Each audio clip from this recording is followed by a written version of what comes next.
Did you know there's a pattern, a law almost, that has brought down three of the world's greatest superpowers over the last 500 years? It's not about wars or invasions, it's about money. And what's truly chilling is that the United States in 2025 seems to be following this same script, step by step. It's like watching a historical replay, and we're the ones living through it. Let's travel back to the 16th century. Spain was the undisputed giant. Imagine a single country controlling half of all the gold and silver in the world. Their military was unstoppable. Their currency was the global standard. They were the America of their day. Yet, within just 80 years, Spain was bankrupt. They went from the top of the world to a second-rate power, a shadow of their former glory. How did it happen so fast? Now, fast forward to the early 20th century, the British Empire, the largest empire in human history. They proudly said, "The sun never sets on British soil." London was the financial capital of the world, and the pound sterling was the currency everyone trusted, just like the dollar is today. But then, in a shockingly short span of about 40 years, it all unraveled. The empire dissolved, the currency crashed, and Britain went from being the world's leader to America's junior partner. Another giant, fallen, and who can forget the Soviet Union? In 1991, the USSR was one of two global superpowers. They had a terrifying arsenal of nuclear weapons, immense global influence, and were pioneers in the space race. They seemed invincible. Yet, in less than 900 days, the entire Soviet Union simply ceased to exist. It didn't lose a major war. It collapsed from within. The cause?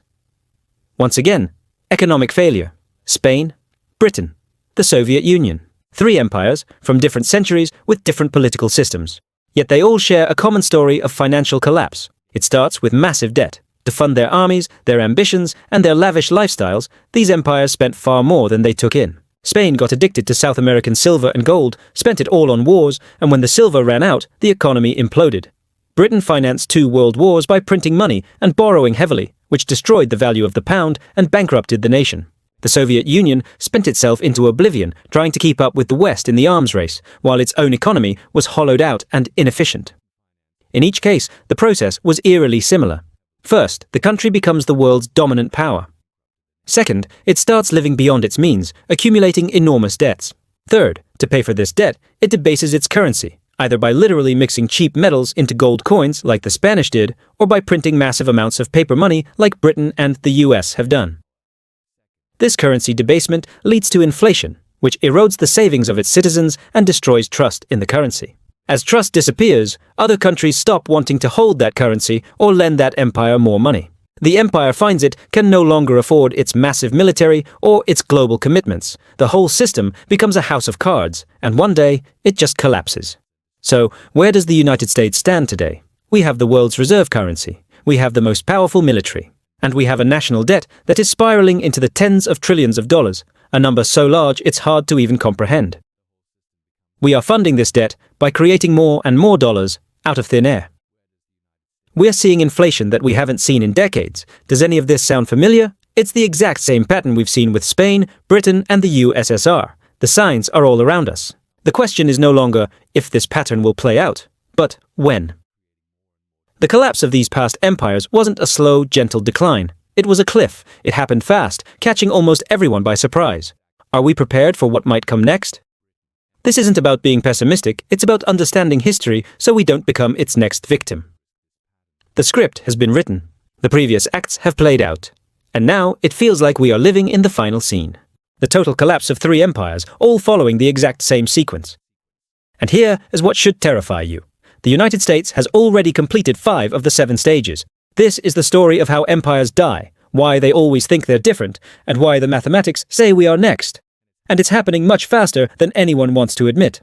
Before we examine the pattern, you need to understand what imperial collapse actually looks like. Not in textbooks, but in practice, what it means for a superpower to die.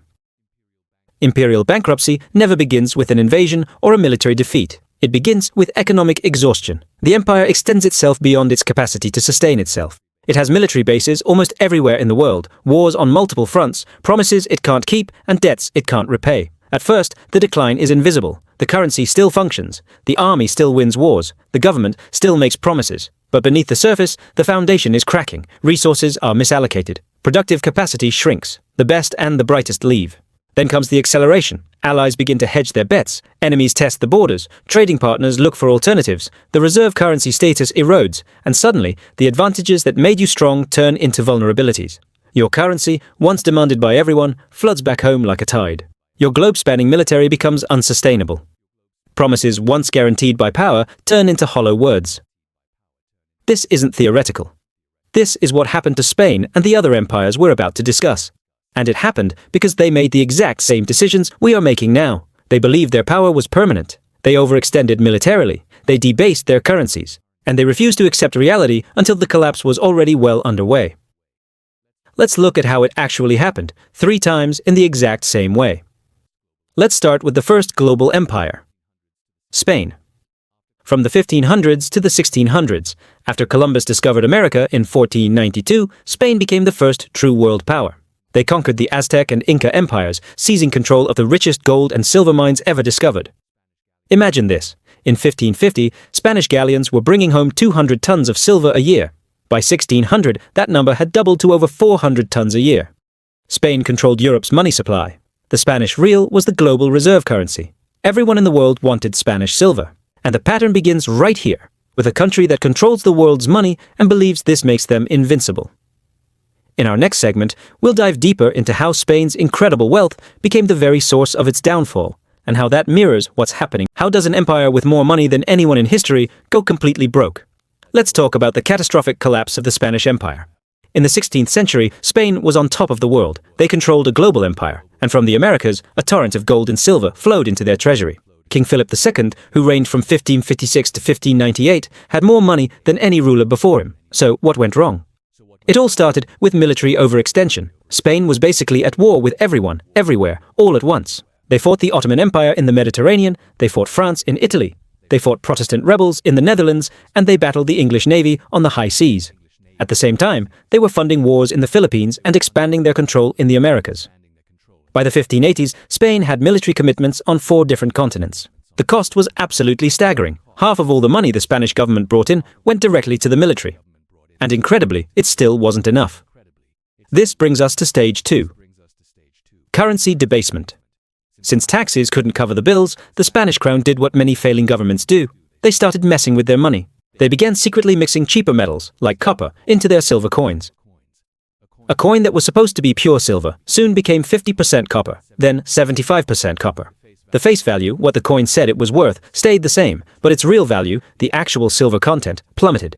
By the year 1600, Spanish silver coins contained almost no silver at all. Naturally, merchants and other countries weren't fooled. They stopped accepting these coins at face value, and this led to rampant runaway inflation across the empire, which leads to stage 3, the debt spiral. To make up for the shortfall, Spain borrowed money constantly. They borrowed from Italian bankers, German bankers, basically anyone who was willing to lend to them. But the spending never stopped, and the debts kept piling up. In 1557, less than 2 decades into Philip's reign, the unthinkable happened. Spain declared bankruptcy. They simply defaulted on all their debts. They promised to reform, but instead, they just kept borrowing more money to pay off the old loans. It was a classic case of covering debt with more debt.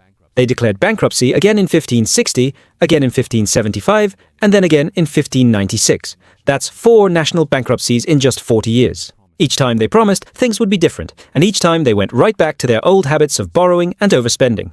Now for the final stage, and this is the part that many people miss, the loss of productive capacity. Here's the great irony. Having all the gold and silver in the world is precisely what destroyed Spain.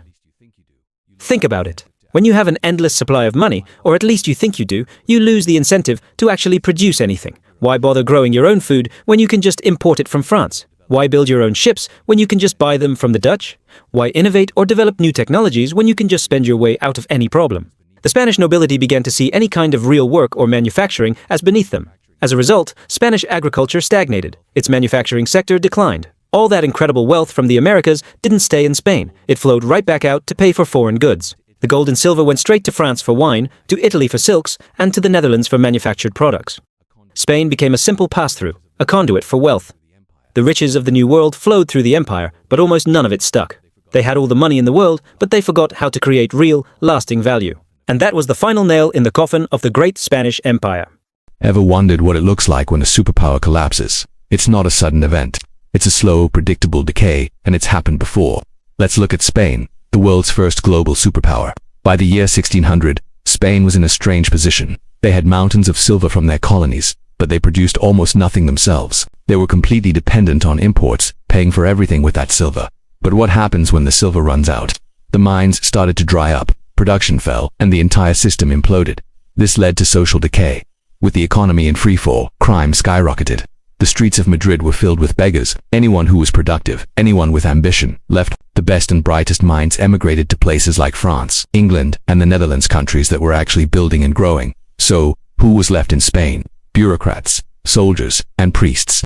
An entire society consuming wealth with almost no one left to create it. The consequences were inevitable. By 1640, Spain lost Portugal. In 1650, they lost to the Netherlands, which was their richest territory. By the year 1700, the mighty Spanish Empire was just a hollow shell. It still looked big on a map, but economically, it was dead. In less than a century, they went from being the world's undisputed superpower to a secondary power, and they never truly recovered. Today, Spain is a beautiful, cultured country, but on the world stage, it's a minor player. The descendants of the legendary conquistadors now welcome tourists. This is the blueprint for imperial collapse. Now, let's fast forward 300 years and look at another empire, one you're probably more familiar with. Britain in the 1900s, the empire on which the sun never set. At its absolute peak, Britain controlled a quarter of the world's land and ruled over 400 million people. The pound sterling was the global reserve currency. Every major trade deal was done in sterling, and every central bank held British bonds. London was the undisputed financial capital of the world. And just like Spain 3 centuries earlier, they thought their dominance was permanent, but they were already walking down the exact same path. It starts with military overextension. By 1900, Britain had soldiers and bases everywhere. India, Africa, the Middle East, China, the Pacific, the Caribbean. They were defending territories on 6 different continents, and the cost was absolutely immense. Then, in 1914, World War I erupted. Britain faced a critical choice: stay neutral and watch Europe tear itself apart, or jump into the fight and potentially bankrupt the empire in the process. They chose to fight. The war cost Britain over $40 billion at the time. In today's money, that's more than $1 trillion. They had to borrow from everyone, but their biggest lender was the United States. By the time the war ended in 1918, Britain owed America billions. The world's biggest creditor had become a debtor. They had won the war, and they believed they could rebuild their glorious empire. They were wrong. The seeds of decline had been sown, and the story wasn't over. Alright, let's dive into stage 2. Currency debasement. The British sterling was meant to be backed by gold, a promise of its value. But World War I had bled Britain's gold reserves dry. All that gold was shipped to America to pay for crucial weapons, food, and supplies. By 1920, Britain's gold reserves were just half of what they were in 1914. Despite this, they desperately tried to maintain the sterling's value. In 1925, they made a bold move and returned to the gold standard at the pre-war rate. But here's the catch. The sterling was now massively overvalued. This priced British exports right out of the market. Manufacturing plummeted, unemployment skyrocketed, and to defend the currency, the government had to keep interest rates painfully high. This policy absolutely devastated the local economy. By 1931, the dam broke.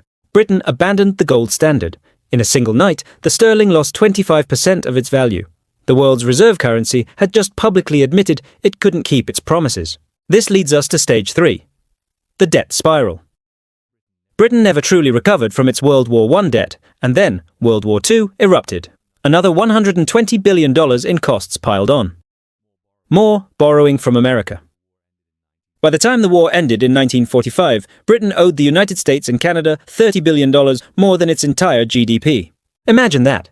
They had won the war, but the cost was their empire. The financial strain was just too immense. They could no longer defend their vast territories. They could no longer afford to administer them. The system was simply no longer sustainable. The financial foundation had crumbled, and that brings us to stage 4, the loss of the empire. This was the inevitable consequence. In 1947, Britain granted independence to India, the crown jewel of the empire and a source of immense wealth for over 200 years. Just like that, it was gone. This was just the beginning. Over the next 20 years, the dominoes fell one by one. Africa, the Middle East, Southeast Asia, the Caribbean, all gained independence. By 1970, the British Empire, which once spanned the globe, existed only in history books. The economic engine that had powered Britain for centuries had been dismantled piece by piece. The loss was not just territorial, it was a profound blow to the nation's economic and political standing. Finally, stage 5, currency collapse. With the empire gone and the economy weakened, the sterling's decline was unstoppable. Let's look at the numbers. In 1940, £1 was worth $4.03. By 1950, it dropped to $2.80. In 1970, it was $2.40. Fast forward to 1980, it was $2.30. And today, it hovers around $1.27. The once mighty global reserve currency had been relegated to a regional one. Of course, Britain tried to maintain the appearance of a great power. They kept their permanent seat on the UN Security Council, developed nuclear weapons, and nurtured the special relationship with America. But beneath the surface, everyone knew the truth. Britain had become a former power, a living museum of a bygone era of greatness. The empire was gone, and it wasn't coming back. Now, having examined the British example, let's turn our attention to a more recent case of imperial decline. The Soviet Union, from its post-war peak in 1945 to its dissolution in 1991. The parallels are fascinating and hold crucial lessons for today. How did a superpower that rivaled the United States and controlled half of Europe just disappear? The story of the Soviet Union's collapse is a fascinating and cautionary tale. Let's break it down into 4 stages. After World War II, the USSR was a titan. They had nuclear weapons, a massive army, and a tight grip on Eastern Europe. They even put the first satellite and the first man into space. Their leaders genuinely believed that communism was the future and would bury capitalism. For 45 years, they were locked in the Cold War with America, matching the US militarily, building more tanks, more missiles, and fielding more soldiers. But while the outside looked powerful, the inside was rotting away. This brings us to stage 1, military overextension.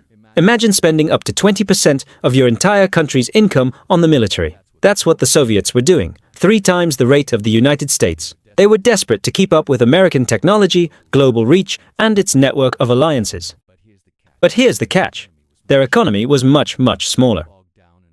They were bogged down in a costly war in Afghanistan. They were propping up client states all over the world: Cuba, Syria, Vietnam, North Korea, Angola, Ethiopia. They felt they had to counter American influence everywhere, and the price tag was simply unsustainable. They were writing checks their economy couldn't cash. Stage 2 was economic stagnation. By the 1970s, the Soviet economy just stopped growing. For a while, high oil prices masked the problem, bringing in money from exports. But everything else was failing. Central planning meant factories produced shoddy goods nobody wanted. State-run farms were incredibly inefficient. Technologically, they fell decades behind the West. It got so bad that by the 1980s, the Soviet Union, a country with some of the most fertile agricultural land on Earth, was forced to import grain just to feed its own people. Why? Because central planning strangles innovation. When there's no incentive to work harder or smarter, people don't. The whole system was built on a flawed idea. Next up, stage 3. Currency collapse. The Soviet ruble wasn't a real currency in the way we think of the dollar or the euro. You couldn't freely exchange it internationally. In fact, even Soviet citizens didn't trust it. Whenever they could, they'd use American dollars on the black market. The government couldn't buy foreign goods with rubles because no one wanted them. They had to pay with their reserves of gold and their oil exports. Then, in the mid-1980s, global oil prices crashed. This was a devastating blow. Their main source of real money dried up, and their gold reserves started to drain away. They were running out of cash. This leads to the final act. Stage 4. The loss of empire. The year is 1989. The Berlin Wall, that great symbol of the Cold War, comes crashing down. One by one, the countries of Eastern Europe break free. Poland, Hungary, Czechoslovakia, Romania, East Germany, all of them declared independence within a single year. These satellite states, which had given the Soviet Union a strategic buffer zone against the West, were suddenly gone. And the Soviet government? They were powerless to stop it. They were broke, demoralized, and the ideological glue that held the empire together had dissolved. The external empire collapsed, and soon after, the Soviet Union itself would follow. It was a stunningly rapid end to a 70-year experiment, showing that military might means nothing without a healthy economic foundation. Have you ever wondered how a superpower collapses?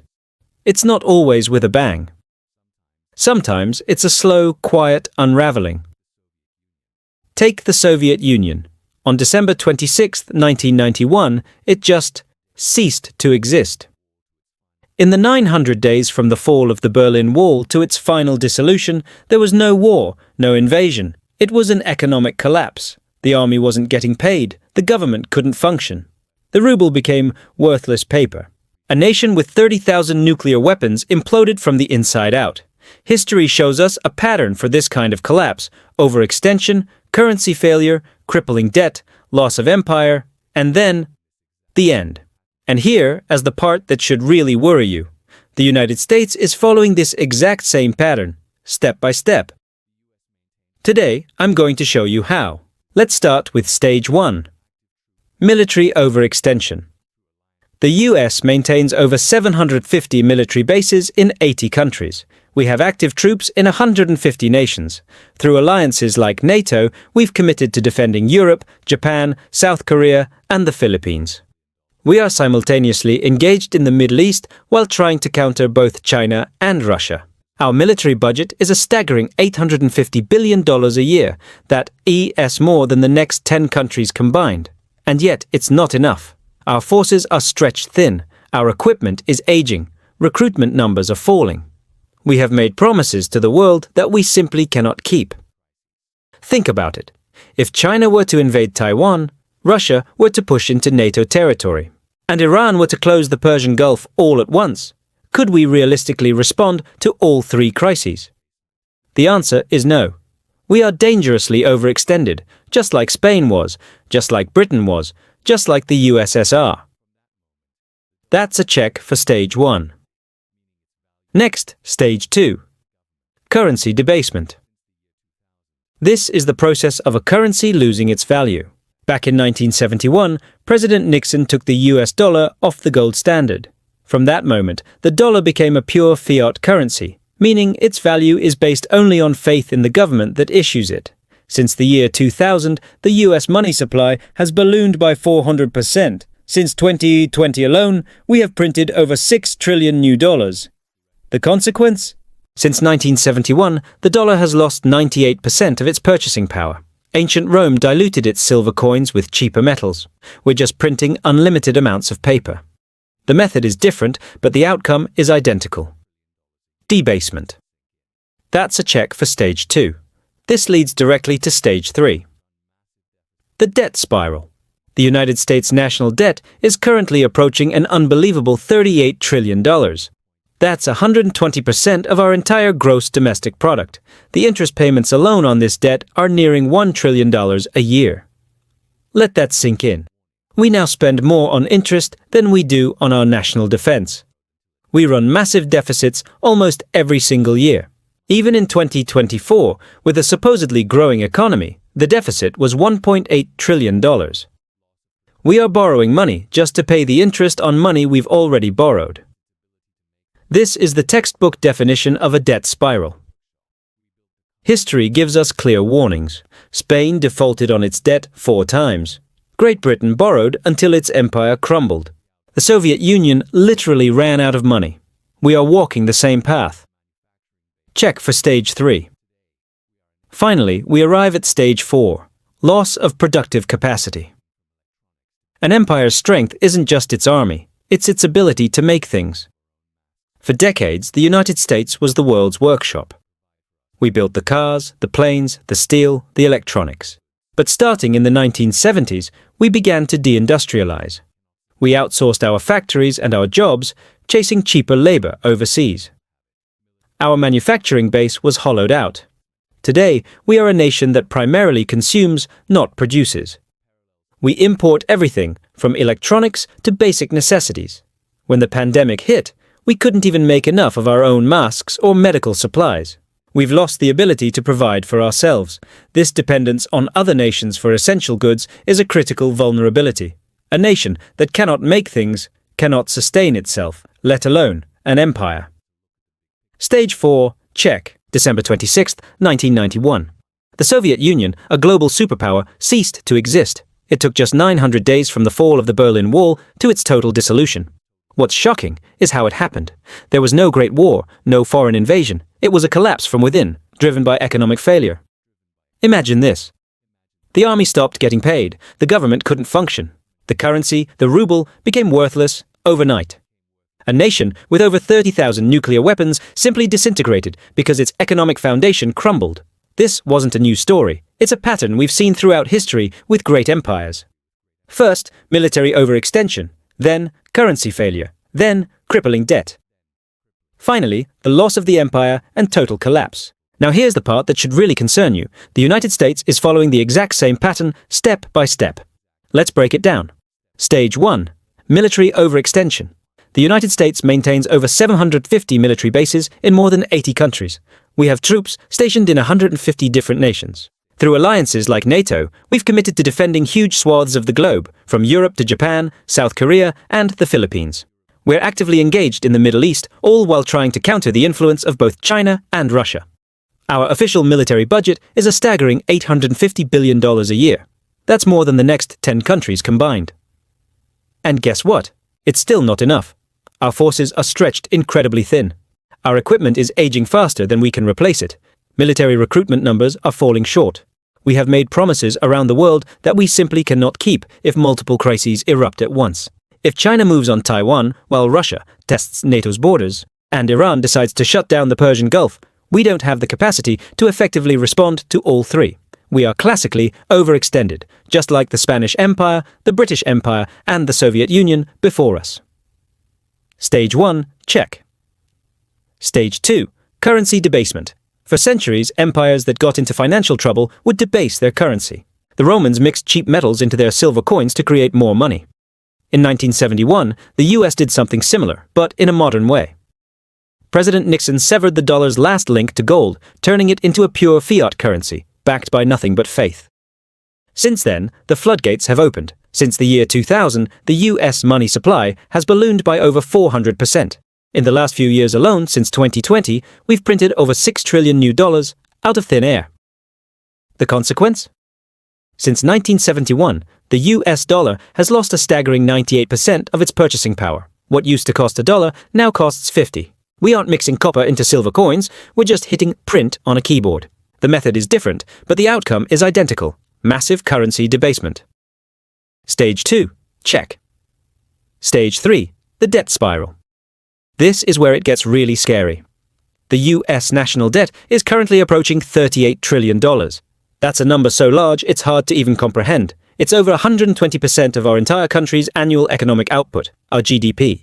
Just the interest payments on this debt are nearing $1 trillion a year. Let that sink in. We are spending more on interest than we do on our entire national defense. We run massive deficits almost every single year, meaning we spend far more than we take in. Even in 2024, during a time of relative peace and economic growth, the deficit was nearly $2 trillion. We are now borrowing money just to pay the interest on the money we've already borrowed. This is the very definition of a death spiral. Historically, this is the point of no return. The Spanish Empire defaulted on its debt 4 times. The British Empire borrowed its way into irrelevance. The USSR simply ran out of cash. We are walking the same well-trodden path to financial ruin. Stage 3, check. Stage 4 is the loss of productive capacity. What happens when a country stops making things and starts financializing everything? We'll explore that next. The parallels are undeniable, and understanding them is crucial for our future. Thanks for watching. If you found this breakdown insightful, make sure to like, subscribe, and hit the notification bell so you don't miss the next part of this critical series. Have you ever heard the saying, America doesn't make things anymore? It feels true, doesn't it? We design, we finance, we consume, but it seems like we don't produce. So much of our manufacturing has been sent overseas to China, Mexico, and Vietnam. Every year, we import a staggering $800 billion more than we export. This isn't just about jobs, it's about dependency. We rely on foreign supply chains for almost everything. Our medicine, electronics, steel, even critical components for our military. This reminds me of a historical pattern. Think about the Spanish Empire. Silver flowed in from the New World, making them incredibly wealthy. But they stopped producing things at home and just imported everything. When the silver stopped flowing, their economy collapsed. Today, dollars flow out and goods flow in. But what happens when the world doesn't want our dollars anymore? This brings us to what some call stage 5 of a historical cycle. Social decay. And the signs are hard to ignore. Trust in our institutions is at an all-time low. We see crime rates rising in many cities and a heartbreaking explosion in homelessness. The opioid crisis is a national tragedy, with over 100,000 Americans dying from overdoses every single year. Our birth rates are plummeting, a sign that people are losing hope in the future. And our political system feels completely broken. We can't seem to agree on anything, let alone fix major problems or build new things. The signs of decay are all around us, yet so many people act like everything is just fine. It's not fine. We're at stage 5 out of 7. The Soviet Union hit this stage right before it collapsed. So did the British Empire. Spain lingered in this stage for a while, but the pattern held. We're not at the end, but we're deep into the sequence. So what's next? Stage 6 is the loss of reserve currency status. This is the moment when our allies and even our rivals start looking for alternatives to the US dollar. It's when global trade starts shifting to other currencies.